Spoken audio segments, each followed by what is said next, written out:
daawadayaal mar kale ku soo dhawaada wararka warbixinada iyo wareysyada runta news journal oo aad si joogto ah ugala socotaan Soomaaliya iyo Seattle Washington ee carigaasi Mareykanka. maamul goboleedka Jubbaland ayaa maanta waxaa si rasmi ah uga socda doorashooyinka xildhibaanada aqalka hoose halkaas oo ay ku soo xaadireen 12 murashax oo iskugu jira rag iyo haween.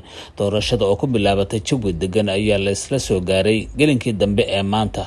ugu dambeyntiina waxaa halkaas ku guuleystay 6 xildhibaan oo kala ah Dr. Xamse Cabdi Barre oo helay 69 cod, Cabdirashiid Jire Qalinle oo helay 75 cod, Xasan Cabdi Ismaaciil oo helay 71 cod, Maxamed Cali Cumar Caananuug oo ku guuleystay 76 cod, Maryana Weys Jaamac oo ku guuleysatay 83 cod, Sahra Cali Jaamac oo fartuun ay u tanaasushay isla markaana heshay 97 cod. haddaba xildhibaanada cusub ayaa ballan qaaday inay u adeegi doonaan dadkooda iyo dalkoodaba. waxaan idin ballan qaadayaa inaan si sax ah iyo sidaad iga rajaynaysaan idinku matalo golaha shacabka Soomaaliyeed aniga oo dareenkiina iyo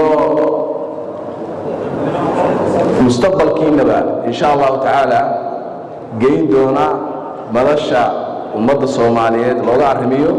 waxaan leenahay ilaahay noo fududeeyo waddankeena ilaahay nabad iyo barwaaqo Allah u keeno. Salaamu calaykum. aad iyo aad ugu faraxsanahay inaad siisaan codkiinii oo maxay ahayd aan si kalsooniya ku soo baxay ballan la qaadayo inaan u shaqayn doono Jubbaland iyo maxay ahayd dadka iyo dalkaba.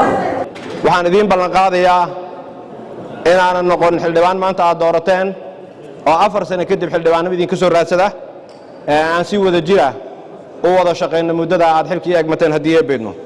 waadna mahadsantihiin.